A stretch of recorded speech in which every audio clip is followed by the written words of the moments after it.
James Franklin losing back-to-back weeks to UCLA and to Northwestern makes no sense whatsoever. So I think I would have bet my life that wouldn't have happened. Unbelievable. and Drew Aller's out for the season. I don't know if it would have changed anything. Oh no, I think the damage was done. I mean, you obviously don't want anybody to get hurt. Yeah, they were going to lose that game anyway. But his career is now finished. At least his college career. Yeah, right.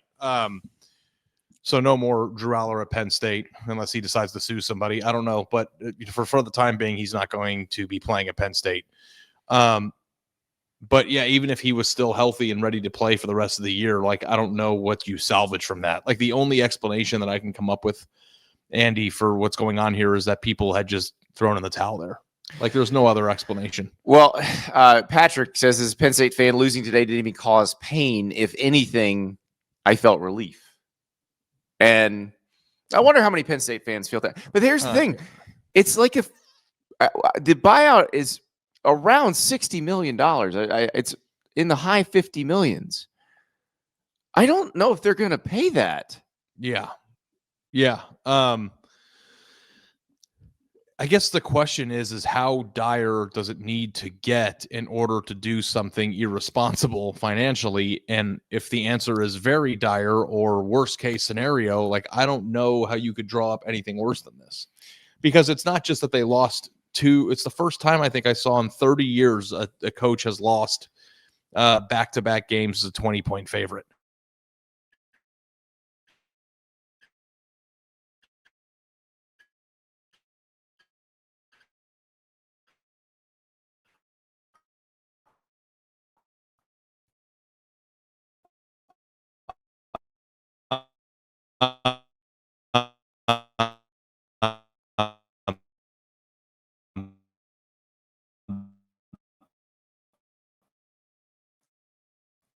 Two or 9-3 and losing to all the top 10 teams in the regular season schedule and then not making the playoff. Losing these two games, it almost felt like because they didn't get it done against Oregon, that they didn't have the fight collectively as a group to go through that again.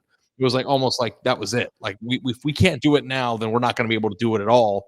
And it feels like people just jumped off the side of the ship. I don't know how else to explain it than that, because this is, and listen, UCLA did play a little bit better again, and they've dropped 38 points. Obviously something fun is happening in Westwood, right. But again, even if they turned it around, they're still not supposed to beat the betting odds favorite, from even 2 weeks ago to win the national title. It's just not supposed to happen. So I think that there are in-depth conversations about whether or not schools are going to come up with the money to actually fund these buyouts. I don't know if that's an entire episode on Tuesday, but if probably we actually ranked the situations right now of all the schools that you named in terms of most dire, I don't know that Penn State wouldn't be the runaway favorite at number one there. Well, it feels like Florida is ready to do something. I don't know if they're going to do it tomorrow. They have an open date after the Mississippi State game.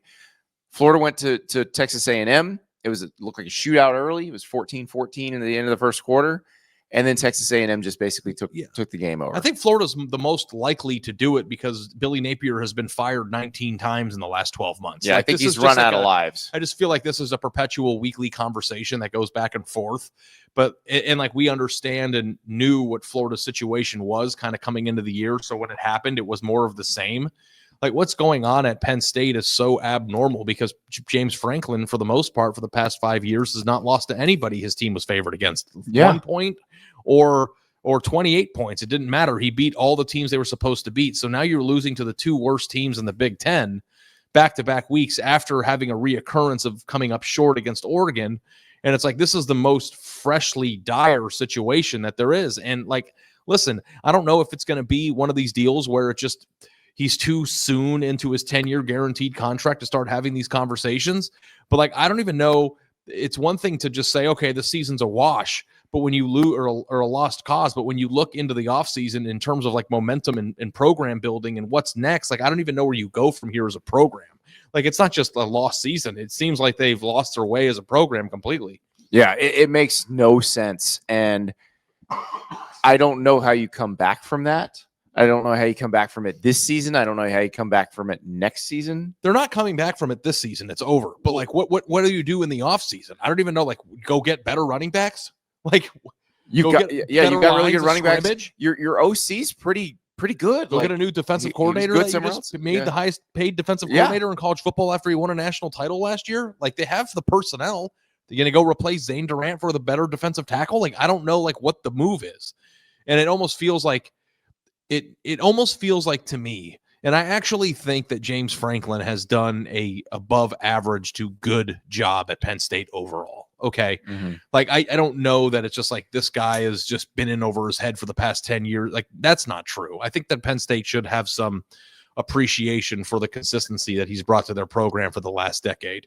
But in terms of the hunger and the desire to get more than what they've gotten, it just does not feel like James Franklin is the person to bring them there. So I guess we have to have that same conversation that we've had with Michigan in the past, which when Jim Harbaugh was having his struggles, which is... But then he did bring them there. Yeah. But it's the same conversation. Who are you going to go get? You're going to cut James Franklin's pay in half? I don't think he's going to take that. I think he's going to say, pay me my money.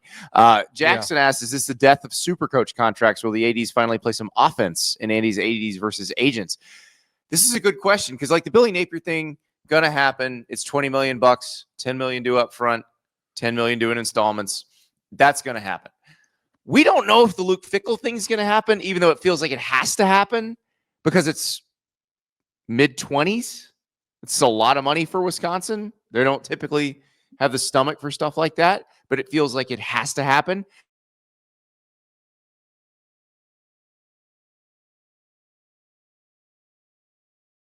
James Franklin go find somewhere else that he might be happier. We've had that discussion. Why would you? But I wouldn't leave. I would make them fire me. Yeah. I wouldn't leave voluntarily. Why would you let them off the hook? Yeah. No, I know. And maybe he comes back and they're back to being 10-2 again next year. I don't know. It feels like this can't go on anymore. Like, what other option do we have one? But like to go back to the question of like the God contract phase happened like 4 years ago, right? Like, and it all happened to Brian Kelly, Lincoln Riley.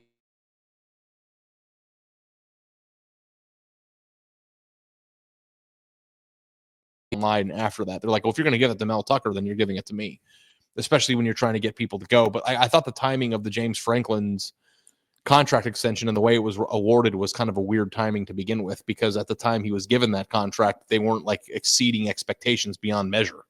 Like, it was just kind of like he was given it to at a time where half the fan base was kind of indifferent to whether or not he stayed. So Vance coming strong in the chat. Ask the team Florida just played if paying the buyout was worth it. That's a pretty good column, actually. Dude, Vance is... I'm writing that. That really is. Like I'm writing it. Yeah. That's a great idea You have to give him some credit, though. Of course I'm giving Vance credit. Listen, Vance is always all over. Vance is one of the smartest commenters we got. The thing that you have to actually have a discussion about is, can programs who have reached a no turning back point, regardless of how much they owe the coach, play the game of, well, what if it gets worse? Or do you constantly have to be aggressive in improving? Like that's the thing. Like, I think at times people get squirrely about, it's like, well, if you hire James Franklin or fire him, be careful what you wish for. It could always get worse, but you actually might make a good hire. There is a chance you could make a good hire, and that's Texas A&M tried to not make a good hire. They tried to hire Mark Stoops, but the Regents revolted, and they ended up hiring Mike Elko, and he has them looking like the best team in the SEC now. So perhaps it works if you hire the right coach. And that's the deal with any of this. You have to make a good hire. And we're going to talk more about these dire situations, the dire fire situations. Well, do you rank them for me, though? I'm curious what you think. We didn't talk about this today. In terms of how dire they are? Of the four, like, which ones are the worst, to like the most dire to the least dire? Well, Florida, it's run its course. You got to do it. Yeah. Wisconsin, you got to do it. I don't see how you can at Penn State unless they just want to pay the Jimbo Fisher type buyout. Because the death. Same penalty, with Florida State. The death penalty, or the kiss of death in coaching in keeping your job has always been the perception of losing a locker room, right? Like, isn't that like the last straw? Yeah, but nobody cares about that anymore. You're going to get different players with the new No, coach. I know, but like Yeah. that's the thing that happens when it's like this guy cannot go on. Yeah. And like I think it's kind of hard not to accuse or at least say that James Franklin has lost his. Like there's no other explanation for this.